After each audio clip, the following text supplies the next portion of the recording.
Hydrates of carbon, hydrates of carbon को carbohydrate बोला गया। ठीक है, थ्योरेटिकल चैप्टर था तो समझते समझते थोड़ा याद भी रखना आपको चीजें इसमें, है ना। चलो स्टार्ट कर रहे हैं अपन, है ना। क्या कह रहे हैं, हाइड्रेट्स ऑफ कार्बन क्या बोल रहे हैं, कार्बोहाइड्रेट। हाइड्रेट का मतलब क्या हो गया, H2O, और कार्बन मतलब कार्बोहाइड्रेट से कहां से आया, या यहां से समझ लो, कार्बन मतलब T लिख दो, है ना। तो इनका जनरल फॉर्मूला क्या होगा, CxH2O।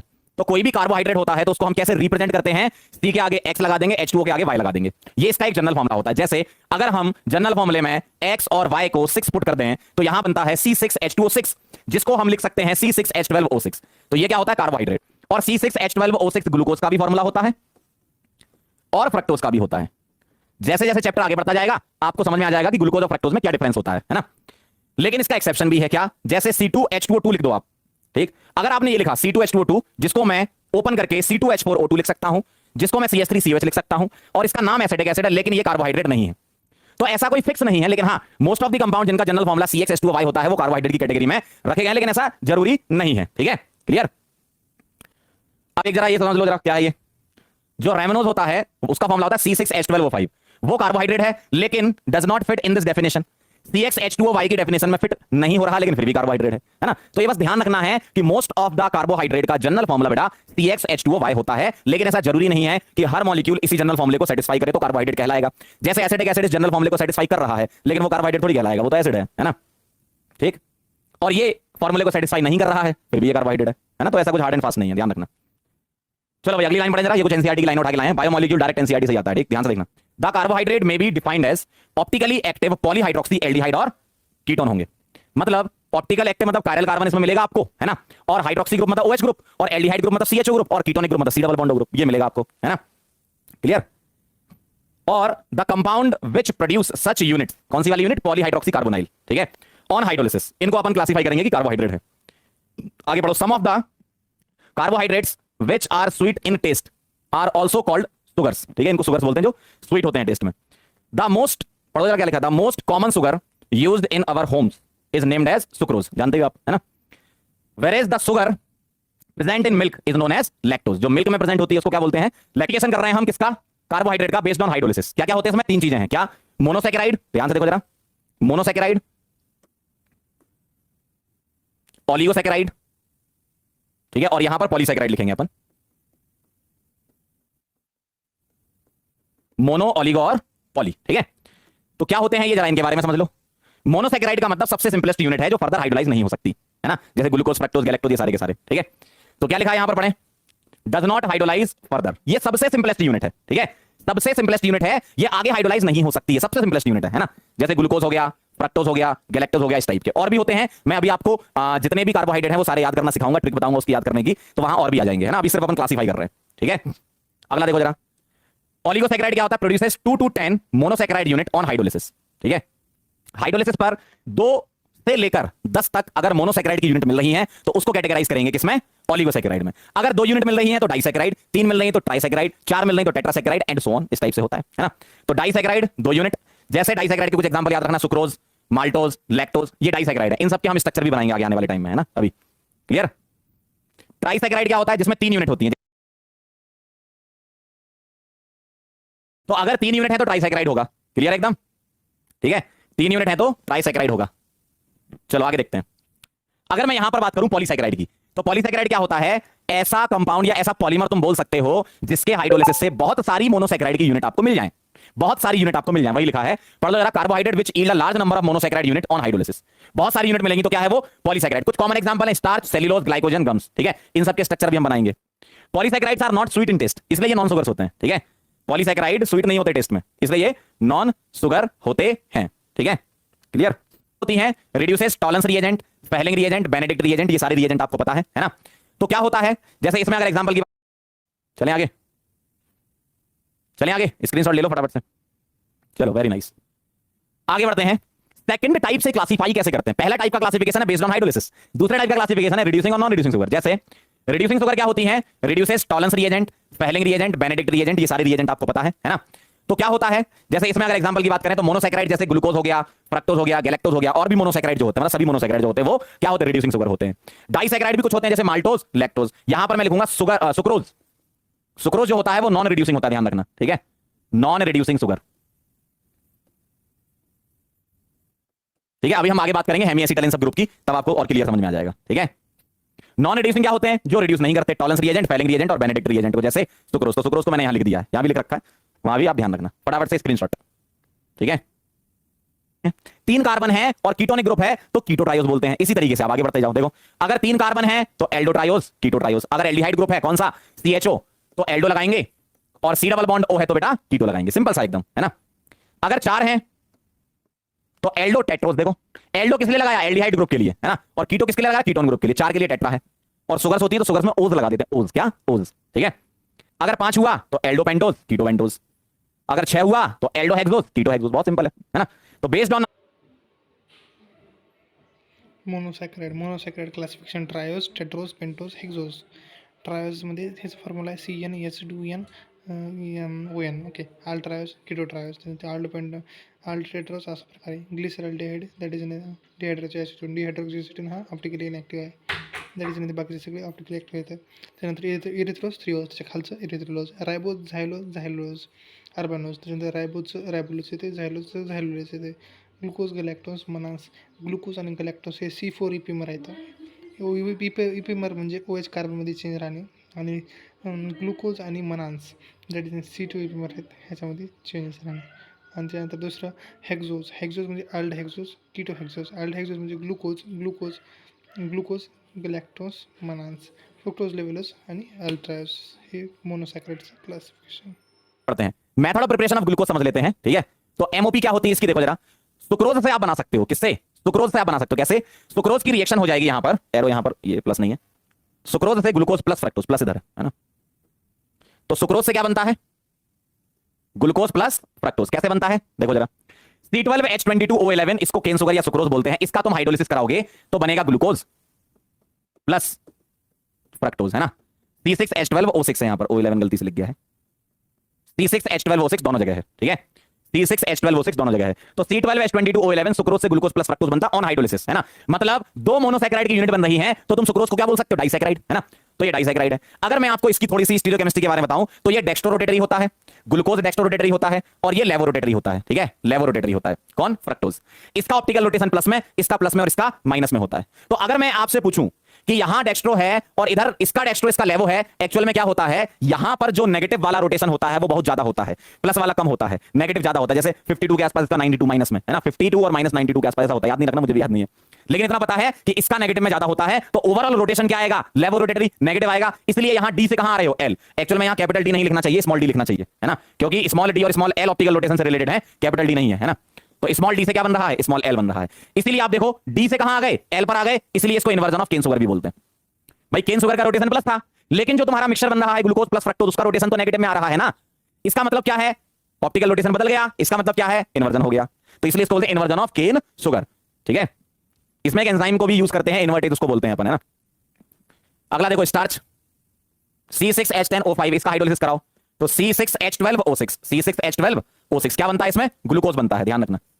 मतलब आज बोल सकते हो ग्लूकोज का पॉलीमर है। देखो, बहुत सारी यूनिट, यहां होल एन लिख लो, है ना। बहुत सारी यूनिट का हाइड्रोलिसिस होगा तो क्या बनेगा? एन यूनिट बन रही है, किसकी? C6H12O6 की। मतलब स्टार्च को क्या बोल सकते हो तुम? स्टार्च क्या है? स्टार्च है तुम्हारा पॉलीमर, पॉलीसैकेराइड बोलते हैं इसको, है ना। और ग्लूकोज क्या है? मोनोमर, जिसको यहां क्या बोलते हैं? मोनोसैकेराइड। ठीक है, तो स्टार्च के हाइड्रोलिसिस से ग्लूकोज बनता है, सुक्रोज के हाइड्रोलिसिस से glucose plus. Hair conformational of a state chain of glucose, म्हणजे कन्फर्मेशन म्हणजे प्रूफ द्यायचं स्टेट चेन ऑफ ग्लुकोज, की ग्लुकोज हे स्टेट चेनमध्ये मोडते, म्हणजे प्रूफ द्यायचं. म्हणजे हे ग्लुकोजचं स्ट्रक्चर आहे, ग्लुकोजचं स्ट्रक्चर आहे 1 2, हे 1 आणि हे 4 आणि 1 1, हे पूर्ण 6 कार्बन आहेत. 6 कार्बनमध्ये ग्लुकोजचं स्ट्रक्चर काढलेलं आहे. फर्स्ट ऑफ ऑल ग्लुकोजची रिॲक्शन ही याच्या किंवा याच्या आणि हे थोडंसं तरी तरी हे एनहॅक्झन केलं, हे काय कन्फर्म करते? Confirm state chain of carbon. त्याच्यानंतर दुसरं काय होतं? हायड्रॉक्सिन, NH2OH. NH2OH काय करते माहिती आहे का? पाणी बाहेर काढते. तर लिहिले बघा, पाणी बाहेर काढते. H2 आणि O, H2O वॉटर बाहेर पडला तर हे जोडायचं, हे इथे तयार होते. HCN काय करते? मिळते, म्हणजे HCN इथे मिळते, इथं अशा प्रकारचं मिळते. Br2 bromine water, that is nothing but mild oxidizing agent आहे. माइल्ड ऑक्सिडायझिंग एजंट असल्यामुळे काय करते? फक्त वरचं अल्डेहाइड येते CHO, फक्त वरच्या अल्डेहाइडचं काय करते? ॲसिड करते, that is nothing but gluconic acid बनते. आणि ॲसिडिक अनहायड्रेट जेवढे एच दिसते इथला एक एच दिसते, इथे एक एच दिसते. ओके, आपलं स्ट्रक्चर आहे ॲसिडिक अनहायड्रेटचं CH3 CO. त्याच्यानंतर इथला CH3 दिसते तुम्हाला इकडून CH3 ह्याच्या जागी असं एचच्या जागी हे जोडायचं खाली आणि वरी, म्हणजे इथं आणि इथे जोडायचं. दॅट इज नथिंग मोठा.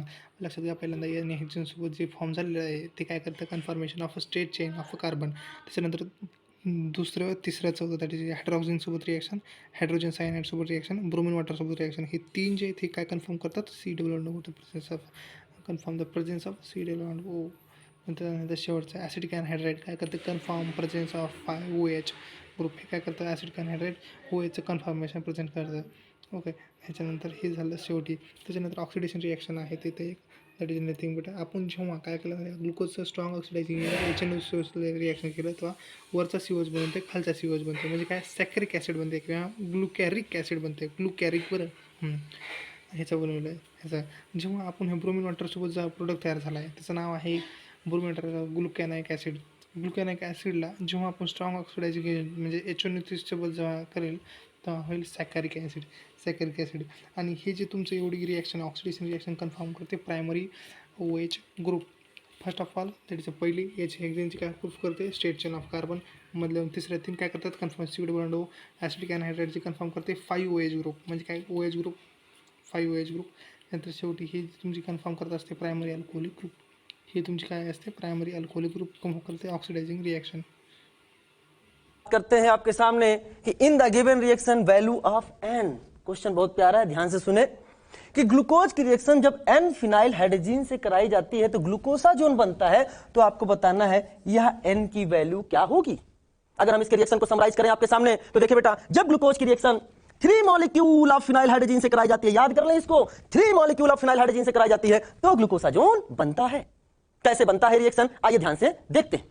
यह आपके सामने एक रिएक्शन लिखी हुई है. एज्यूम करिए कि यह ग्लूकोज की संरचना है, ग्लूकोज का स्ट्रक्चर है. तो हमें क्या करना है, एक की पॉइंट याद रखनी है. की पॉइंट क्या है कि जब हमें कार्बोनाइल दिखाई दे तो फिनाइल हाइड्रोजन के साथ रिएक्शन करा के वाटर मॉलिक्यूल निकाल दीजिए और फिनाइल हाइड्रोजन को ऐड कर दीजिए. जब हमें कार्बोनाइल ना दिखे तो सबसे पहले कार्बोनाइल बनाइए और कार्बोनाइल बनाने के बाद फिर फिनाइल हाइड्रोजन के साथ रिएक्शन करके उसको ऐड कर दीजिए. आपने न्यूक्लियोफिलिक एडिशन रिएक्शन में कंडेंसेशन मैकेनिज्म से इसको पढ़ा है.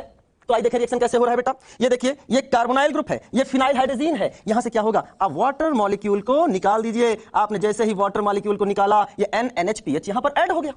क्या अब यहां पे कोई कार्बोनाइल नजर आ रहा है, नहीं नजर आ रहा है. तो अब second molecule of phenyl hydrogen आएगा, वह एक ऑक्सीडाइजिंग एजेंट की तरह यहां पर काम करेगा और इस हाइड्रोक्सिल ग्रुप को, इस कार्बन हाइड्रोक्सिल ग्रुप को वो ऑक्सीडाइज कर देगा. ध्यान से देखना कैसे, आप इसे इस तरीके से सोच सकते हो.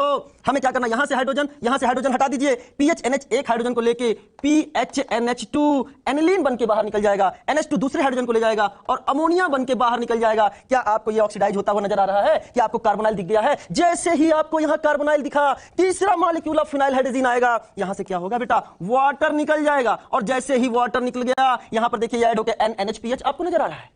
यानी कि ओसा जोन का फॉर्मेशन हो गया इस स्ट्रक्चर.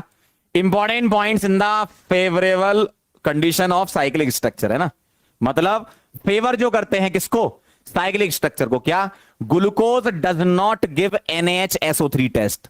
ये टेस्ट करा के देखा गया, नहीं हुई रिएक्शन, तो ऐसा बोला गया कि भैया उसमें ओपन CHO ग्रुप नहीं है. ओपन CHO ग्रुप नहीं है मतलब साइक्लिक स्ट्रक्चर को फेवर करेगा. Glucose does not give Schiff's test, तो भी इससे पता चला ओपन एल्डिहाइड ग्रुप नहीं है. Penta acetate does not react with NH2OH. Penta acetate does not react with NH2OH. कौन सा पेंटा एसिटेट, अभी थोड़ी देर पहले बनाया था. इसका मतलब ओपन CHO ग्रुप नहीं है, अगर होता तब तो कर देनी चाहिए थी रिएक्शन. तो ये तीन रिएक्शन फेवर. पुन्हा आपण मागच्या वेळेस पाहिलं होतं की एक म्हणजे फेवरेबल टू सायक्लिक स्ट्रक्चरमध्ये एक अजून पॉईंट आहे, ग्लुकोज एक्झिस्ट इन 2 क्रिस्टलाइन फॉर्म. ग्लुकोज काय करतो, दोन क्रिस्टलाइन फॉर्ममध्ये एक्झिस्ट करतो, एक अल्फा आणि बीटा. तुम्ही बीटा लक्षात ठेवता, बीटाचा मेल्टिंग पॉईंट अल्फापेक्षा जास्त आहे. आणि हा बीटा द हॉट आणि saturated accurate solution at 371 degree obtain होतं, त्याच्यापासून ऑप्टेन होऊ शकतो. ओके, त्याच्यानंतर सायक्लिक स्ट्रक्चर बघू. एक ग्लुकोजचं सायक्लिक स्ट्रक्चर आहे आणि दुसरं एक फ्रुक्टोजचं सायक्लिक स्ट्रक्चर आहे. ग्लुकोजच्या सायक्लिक स्ट्रक्चरमध्ये तुम्ही लिहायचे 6 कार्बन CH2OH असेल तसं, दॅट इज नथिंग COOH. ह्याच्यामध्ये न्यूक्लियोफिलिक ॲडिशन रिॲक्शन होते. कोणत्या कार्बनवर न्यूक्लियोफिलिक ॲडिशन रिॲक्शन होते, तर फर्स्ट कार्बन होते. तर कुठून 5व्या कार्बनपासून न्यूक्लियोफिलिक ॲडिशन रिॲक्शन होत राहते.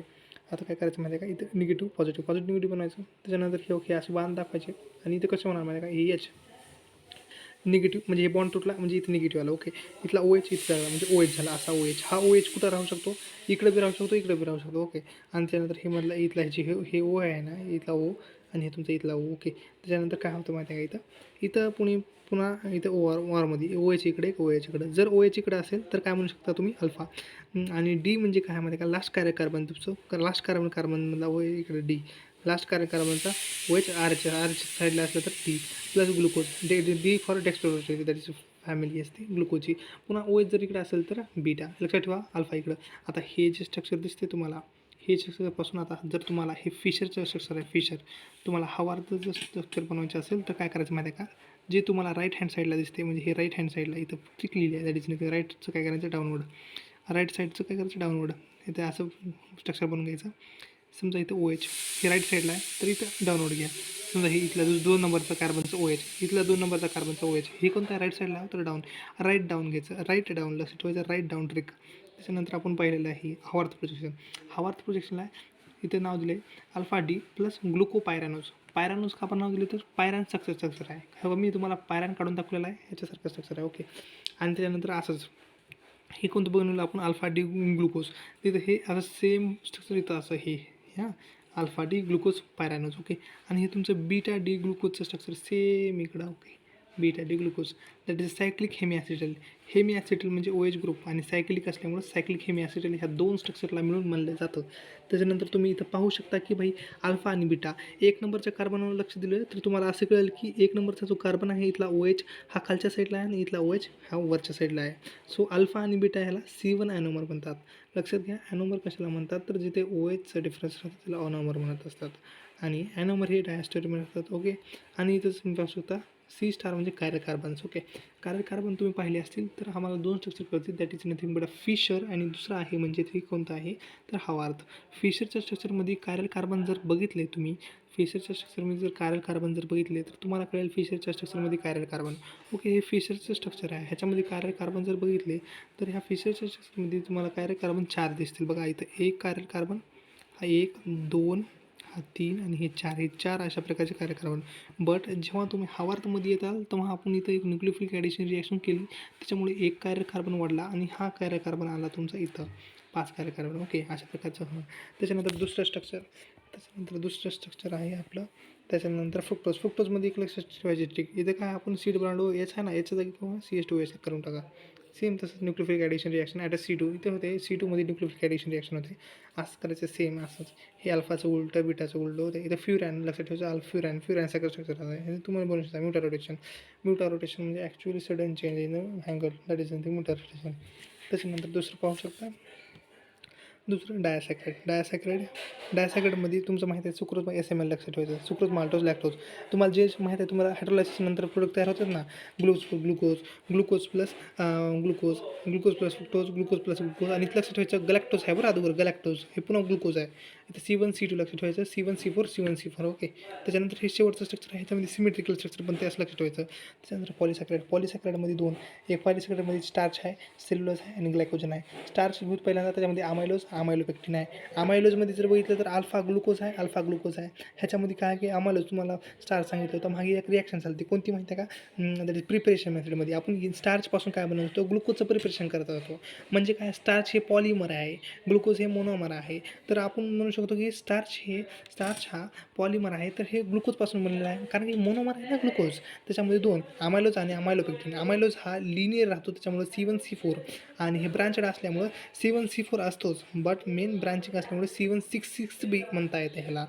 त्याच्यानंतर आपण येथे बघू शकतो की पुन्हा ह्याच्यामध्ये एक लक्षात ठेवायचं, दॅट इज नथिंग मोठं पॉलिमर. अमायलोज आणि अमायलोपेक्टिन हे स्टारचे 2 आहेत. लक्षात ठेवायचं, एवढं लक्षात ठेवा तुम्ही, ह्याची गरज नाही. अमायलोजमध्ये लिनियर आहे, लिनियर मागे काढून दाखवलं तर लिनियर होतं आणि 15 ते 20% स्टार्च आहे. लिनियर असल्यामुळे थोडं कमी 15 ते 20% आहे. 20% थोडं असल्यामुळे वॉटरमध्ये सोल्युबल आहे. त्यानंतर मला C1 C4 ग्लायकोसाइडिक लिंकेज. ह्याच्यानंतर दुसरं पाहत आपण, दुसरं दॅट इज नथिंग बट सेल्युलोजमध्ये ग्लुकोज प्लस ग्लुकोज सेल्युलोजमध्ये दॅट इज 1,4 आहे. C1 C4 beta glucose cellulose homopolymer म्हणता येईल. हे काय प्लांट किंगडममध्ये आहे. सेल्युलोज प्लांट किंगडममध्ये अबंडंट पाहायला मिळतं. त्याच्यामध्ये प्लांट किंगडममध्ये प्लांटच्या सेलवॉलमध्ये पाहायला मिळतं. पुन्हा पेपर फ्रॉम प्लांटपासून मिळतं आणि कॉटन फायबरच्यामध्ये सुद्धा असतं. ग्लायकोजनला आपण म्हणतो ॲनिमल स्टार्च, बिकॉज ह्याचं स्ट्रक्चर अमायलोपेक्टिन सारखं आहे. अमायलोपेक्टिन तुम्हाला माहिती आहे अल्फा ग्लुकोज चा पॉलिमर आहे alpha D glucose present in लिव्हरमध्ये प्रेझेंट आहे. बॉडी जर ग्लुकोज ची गरज असेल तर ग्लायकोजनला ब्रेक करते, ग्लुकोज बनवते आणि ऑल्सो फाउंड इन येस्ट. सगळ्यात शेवटी सम इम्पॉर्टंट पॉईंटमध्ये इम्पॉर्टंट पॉईंट कार्बोहायड्रेटचे इम्पॉर्टंट फॉर अ प्लांटसाठी एक इम्पॉर्टंट आहे. त्याच्यानंतर दुसरं एक आहे honey used as a instant source of बायोफाईट fats used as a storage मॉलिक्युल्समध्ये यूज करू शकतो. स्टार्च किंवा प्लांट आणि glycogen in animal cellulose cell wall बॅक्टेरियापासून मिळते आणि त्याच्यानंतर ऑल्सो फाउंड इन न्यूक्लिक ॲसिडमध्ये सुद्धा.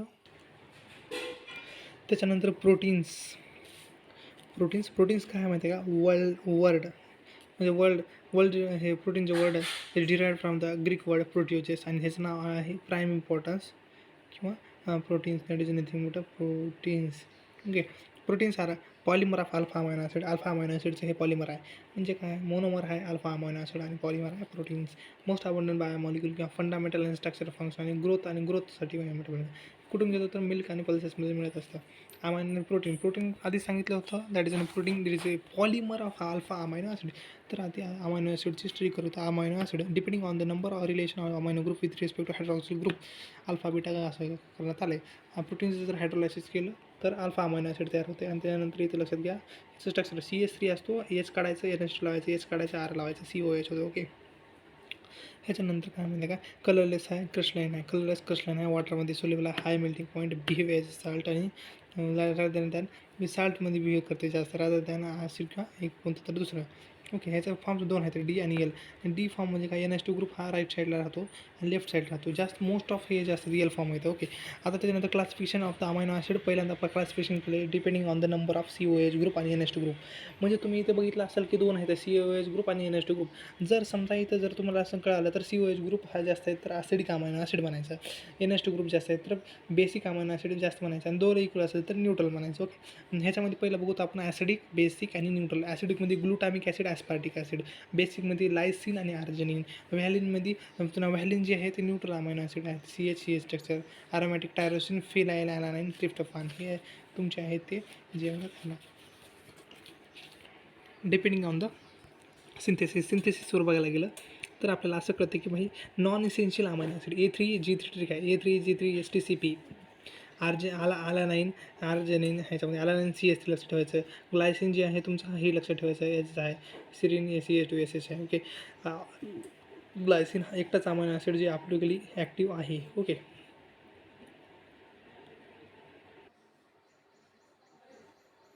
क्या है ये अल्फा अमीनो एसिड? क्या है अल्फा अमीनो एसिड? सेम इसी जैसा ही काम यहाँ भी हो सकता है. कैसे? ये एसिडिक ग्रुप है, ये बेसिक ग्रुप है. आपस में रिएक्शन कर लेंगे, बेस H+ दे देगा, एसिड दे देगा, है ना? तो क्या बना लेगा NH3+ और CO-. देखो इसको भी तो मैं ग्लूटामाइन बोल सकता हूँ. ठीक है करता है ग्लूटामाइन. ठीक है ध्यान सुनना. Depending upon the pH of the solution glutamine exist in 3 different forms. 3 form में एग्जिस्ट करता है ग्लूटामाइन. ठीक है ध्यान सुनना. ठीक ध्यान सुनना. इसको बोलते हैं एनायनिक फॉर्म जहां पर CO नेगेटिव होता है. इसका नाम है एनायनिक फॉर्म. ठीक है अब मुझे ये बताओ अगर मैं इसमें H+ डालूं तो इन दोनों में से कौन H+ लेगा NH2 या CO-? बताओ. NH2 की basicity NH2 is more basic than CO-. तो H+ लेकर क्या बना लेगा NH3+ और ये ऐसा ही रहेगा. अब अगर मैं और H+ डाल दूं सॉल्यूशन में और H+ डाल दूं ऐसे कौन लेगा भैया? अब तो इसके पास चॉइस ही नहीं बची ना. CO- ही तो लेगा तो ये CH बना लेगा और NH3+ आएगा. क्लियर एकदम. तो अगर मेरे पास एनायनिक फॉर्म है H+ डालूंगा तो ज्यूटारायनिक में कन्वर्ट हो जाएगा. देखो प्लस माइनस आ गया दोनों एक में. और H+ डालोगे तो कैटायनिक में कन्वर्ट हो जाएगा. तो ये एनायनिक फॉर्म होती है, ये ज्यूटारायनिक होती है, ये कैटायनिक होती है. अगर कोई उल्टा बोल दे कि हम इसमें OH- मिला रहे हैं तो तुम उल्टा आ जाओगे. देखो अगर OH- मिलाओगे तो आप उल्टे आ जाओगे. तो मुझे बताओ लेफ्ट से राइट क्या हो रहा है? pH क्या हो रही है? डिक्रीज. लेफ्ट से राइट pH क्या हो रही है? डिक्रीज. इसका मतलब इधर हाई pH वाला मामला है, इधर इंटरमीडिएट pH वाला मामला है और इधर लो pH वाला मामला है. बात समझ में आई? लेफ्ट से राइट जाने पर H+ बढ़ाने का क्या मतलब है? pH को कम करना ना. pH क्या होता है? -log of H+ ही तो होता है. ठीक है ना. तो अगर मैं इसमें H+ डालते जाऊं तो एनायनिक फॉर्म ग्लूटारायनिक में कन्वर्ट हो जाएगा, ग्लूटारायनिक कैटायनिक में हो जाएगा. ये हाई pH में होगा, ये लो pH में होगा, ये इंटरमीडिएट pH में होगा. अब इसकी pH कैसे निकालते हैं उसका तरीका बता दूंगा आपको. अभी तो सिर्फ आप ये समझ लो कॉन्सेप्ट क्या है कि pH पर डिपेंड करेगा कि सॉल्यूशन में अमीनो एसिड किस फॉर्म में एग्जिस्ट करे. अगर हाई pH होगा तो सॉल्यूशन में एनायनिक फॉर्म रहेगा, अगर लो pH होगा तो कैटायनिक फॉर्म रहेगा, और इंटरमीडिएट pH होगा जो कि तुम हर अमीनो एसिड की निकाल सकते हो. उसमें पता चल जाएगा ज्यूटारायन कहां बनता है ना. तो ज्यूटारायन वो आयन है जहां पर दोनों चीजें एग्जिस्ट करेंगी प्लस और माइनस. मतलब there is no net migration of ion. उसी को हम बोल देंगे कि ज्यूटारायन उस पर्टिकुलर pH पर बन गया. तो ऐसी तो पहले आप ये ध्यान करें लो पीएच में क्या होगा, लो पीएच तो लिखी है। पीआई कैसे निकालते हो, क्या लिखा है, calculation of pH of zwitter ion. PH क्या होता है, the pH of the solution is called pI when there is no net migration of ion, no net migration of ion, जहां पर आयन का माइग्रेशन ना हो, ज्यूटर आयनिक फॉर्म में मिल जाए। सीधा सीधा आप तो ये बोल दो क्या मिल जाए, ज्यूटर आयनिक मिल जाए। कौन सी फॉर्म मिल जाए, ज्यूटर आयनिक फॉर्म मिल जाए, ठीक है ना। तो H+ निकले ना ही मिले, ठीक। ध्यान से देखना जरा, अगर तुम्हारा न्यूट्रल अमीनो एसिड है, अगर न्यूट्रल अमीनो एसिड है तो आपको NH3+ और CO- ऐसे दिया जाएगा, इसका आपको पीके दिया जाएगा, ये गिवन रहेगा क्वेश्चन में, ठीक है। ये आपको क्वेश्चन में गिवन रहता है इन दोनों का, इसका भी पीके दिया जाएगा, इसका भी पीके दिया जाएगा, है ना। तो तुम्हें क्या करना है, पीएच निकालने का सीधा फॉर्मूला है, अगर न्यूट्रल अमीनो एसिड है तो दोनों के पीके का एवरेज ले लो, खत्म। दोनों के पीके दिए जाएंगे, एवरेज लेना, मजेदार बस, है ना। जैसे एक क्वेश्चन दे रखा है, इसका पीके दे रखा है 4.8 और इसका दे रखा है 1.2, कुछ खास बात नहीं है, बस एवरेज ले लेना, फटाफट से स्क्रीनशॉट ले लो। तब कौन सा फॉर्म एग्जिस्ट करेगा वो ये बताएगा। इसका मतलब क्या, सुनना ध्यान से ना, इसका सिग्निफिकेंस समझो। पीएच 3 पर ज्यूटर आयन बन जाएगा।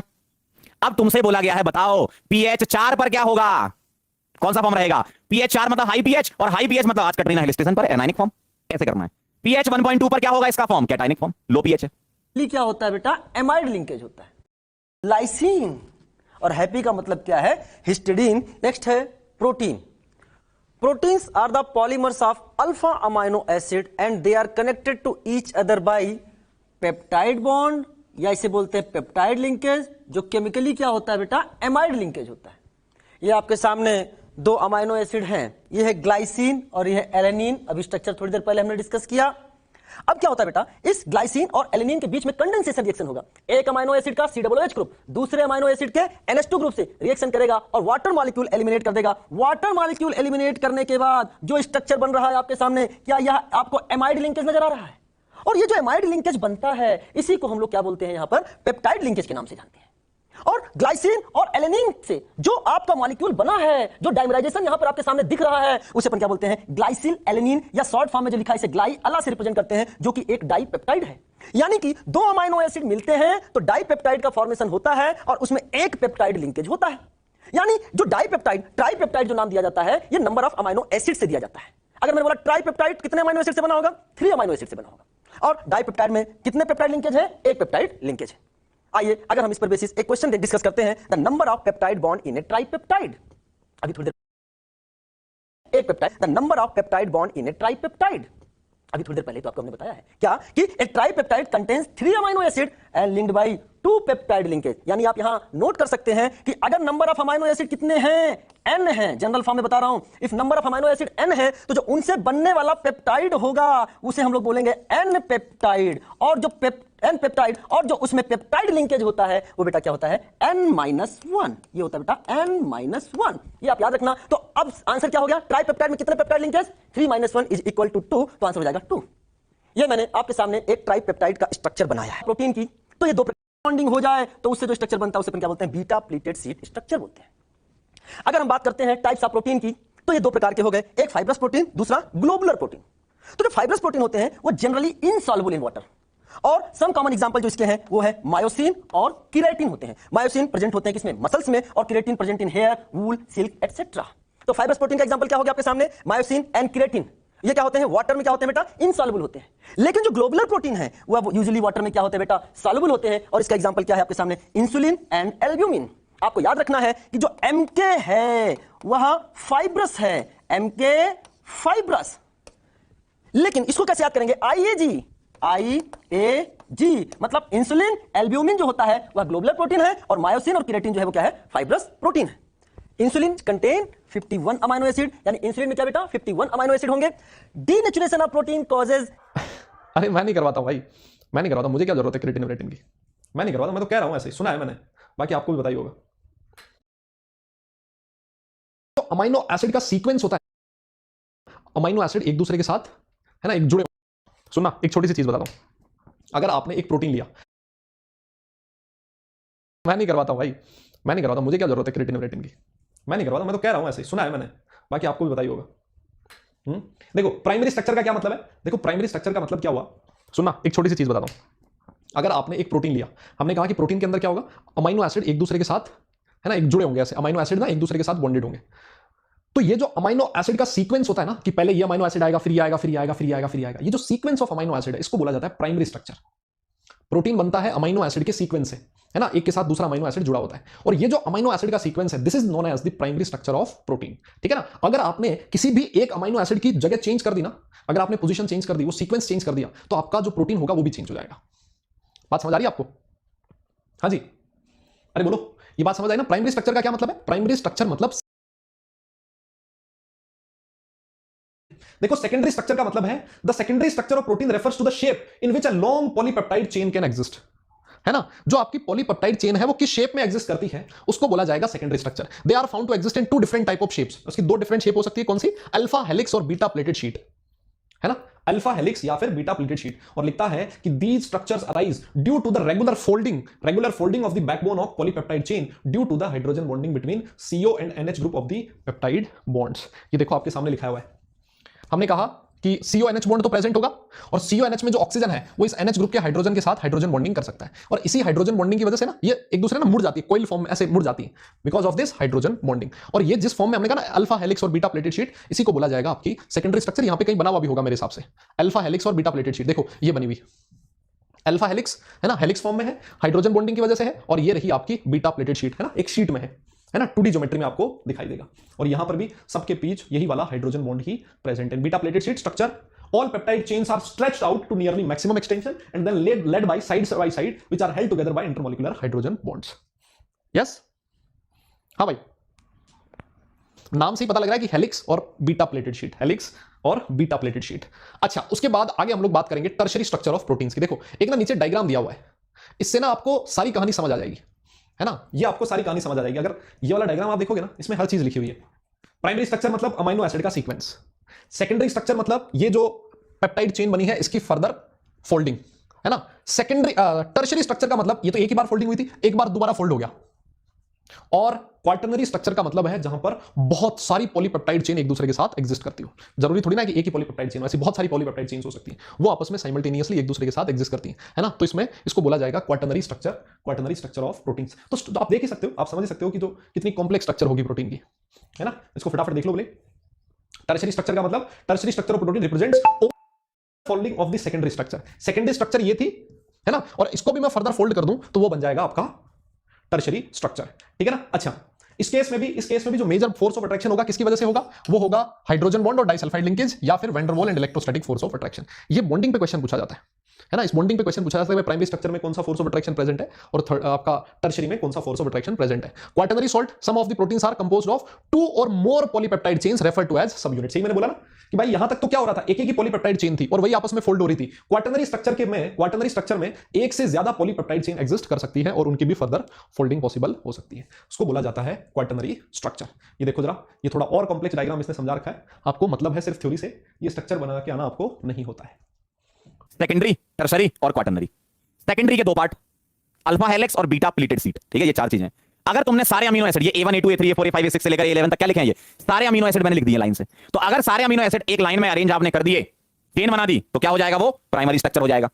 Chain of amino acid primary structure हो गया, ठीक है।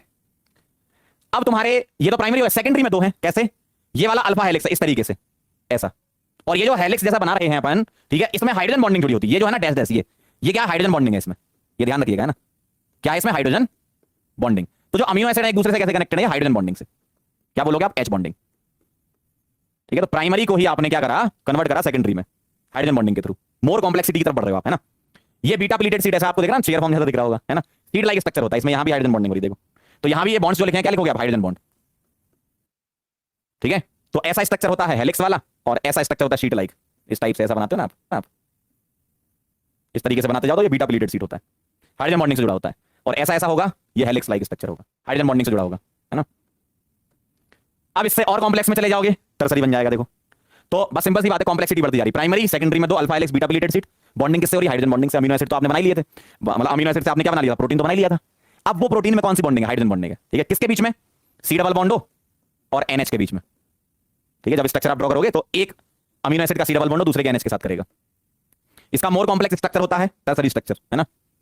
और टर्सरी से भी मोर कॉम्प्लेक्स स्ट्रक्चर होता है क्वार्टरनरी, ठीक है। ये हीमोग्लोबिन का स्ट्रक्चर है, ग्लोबुलर प्रोटीन है, यहाँ 4 हीम है ना।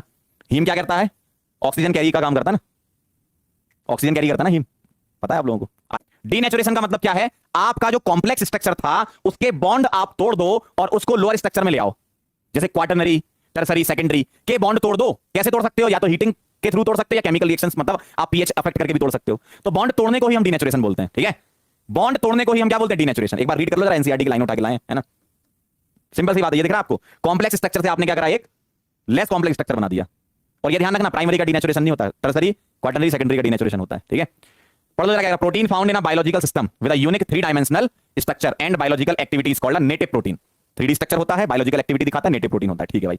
When a protein in its native form, जब नेटिव फॉर्म में होता है, is subjected to physical change like change in temperature, यही बोल रहा था मैं, तापमान बढ़ा दीजिए या केमिकल चेंज कर दो, जैसे पीएच को चेंज कर दिया आपने, ठीक। The hydrogen bond are disturbed, hydrogen bond आपके टूट गए, जिससे कॉम्प्लेक्सिटी कम होती जा रही है। ड्यू टू दिस ग्लोबल्स क्या लिखा है ग्लोबल्स अनफोल्ड एंड, वही वाला जो ग्लोबुलर प्रोटीन था ना, उसमें जो हाइड्रोजन बॉन्डिंग थी वो अनफोल्ड हो जाता है, अनफोल्ड का बॉन्ड टूट जाते हैं। एंड हेलिक्स गेट अनकॉइल्ड, बहुत बढ़िया, ये तो सब पढ़ी लोगे। And protein loses it's biological activity, this is called the denaturation of protein. कुछ नहीं, सब रामायण लिखी है यार, सबसे सिंपल चीज मैंने बता दी है। मोर कॉम्प्लेक्स स्ट्रक्चर से लेस कॉम्प्लेक्स स्ट्रक्चर में आ जाओ, टेंपरेचर दे दो, पीएच चेंज कर दो, बॉन्ड तोड़ दो, हाइड्रोजन बॉन्ड, ठीक है, खत्म सीधा, है ना। During denaturation secondary and tertiary structure are destroyed, but ये पढ़ना, प्राइमरी स्ट्रक्चर रिमेन्स इंटैक्ट। क्या आ चुका सवाल, प्राइमरी नहीं टूटेगा, है ना, सेकेंडरी और टर्सरी नीचे आ जाएंगे, इवन क्वाटरनरी भी, है ना, ठीक है। एग्जांपल देख लो, coagulation of egg white on boiling, ये भी डीनेचुरेशन का एग्जांपल है। या कर्डलिंग ऑफ मिल्क, दही जमता है जो, वो भी इसी की वजह से होता है। लैक्टिक एसिड जो प्रेजेंट होता है ना, ठीक है, सॉरी बैक्टीरिया जो प्रेजेंट होता है वो लैक्टिक एसिड में कन्वर्ट कर देता है यार। क्लियर है एकदम। compound required in diet in small amount to perform specific biological function for normal maintenance of optimum growth and health of organism। यानी कि यह जो विटामिन्स होते हैं यह डाइट में बहुत ही कम मात्रा में हमें लेने होते हैं और यह स्पेसिफिक बायोलॉजिकल फंक्शंस में हेल्प करते हैं। फॉर एग्जांपल कौन कौन से हो सकते हैं, normal maintenance of optimum growth and health of the organism. अगर हम बात करते हैं तो ये दो प्रकार के हो गए, एक हो गया फैट सॉल्युबल विटामिन, दूसरा हो गया वाटर सॉल्युबल विटामिन। तो बेटा vitamin which are soluble in fat and oil but insoluble in water, उसे अपन क्या बोलते हैं, फैट सॉल्युबल विटामिन, जिसका एग्जांपल क्या है, A, D, E and K, and they are stored in liver and adipose, जो कि फैट स्टोरिंग टिश्यू होता है। क्योंकि फैट सॉल्युबल है इसलिए लीवर और एडिपोज में इनको स्टोर किया जाता है। अब ध्यान से देखना, ये नाम आपको याद है और याद रहेंगे, ए, डी, ई एंड के कौन से हो गए, फैट सॉल्युबल विटामिन। अब है वाटर सॉल्युबल विटामिन, यानी बी ग्रुप के विटामिन और विटामिन सी जो होते हैं वे वाटर सॉल्युबल विटामिन होते हैं। क्योंकि वाटर में सॉल्युबल है so they are readily excreted in urine and can not be stored in our body, but किसको छोड़कर, एक्सेप्ट विटामिन B12। लेकिन अगर सिंपल पूछ ले विटामिन बी एंड सी तो आपको क्या बोलना है, water soluble vitamin. diseases. Name of vitamins: vitamin A. Sources: fish liver oil. Diseases: xerothalamia in bracket hardening of cornea of eye and night blindness. Second, vitamin B1, thiamine. Sources: yeast, milk, green vegetables and cereals. Deficiency diseases: beriberi in bracket loss of appetite, retarded growth. Then vitamin name, vitamin B2, riboflavin. So deficiency diseases: chelosis in bracket fissuring at corners of mouth and lips, digestive disorders and burning sensation of the skin. Fourth, vitamin B6, that is pyridoxine. Sources: yeast, milk, egg yolk, cereals and grams, and deficiency diseases, convulsions. Name of the vitamin, vitamin B12. Sources: meat, fish, egg and curd. Diseases: pernicious anemia in bracket RBC deficit. Vitamin C, also known as ascorbic acid, scurvy in bracket bleeding gums. Then seventh number, vitamin D. Sources: exposure to sunlight, fish and egg yolk. Disease: rickets in bracket bone deformalities in children and osteomalacia in bracket soft bones and joint pain in adults. Then vitamin E. Sources: vegetable oils like wheat, germ oil, sunflower oil, etc. Disease: increased fragility of RBCs and muscular weakness. The last ninth number, vitamin K. Sources: green leafy vegetables, and disease: increased blood clotting time.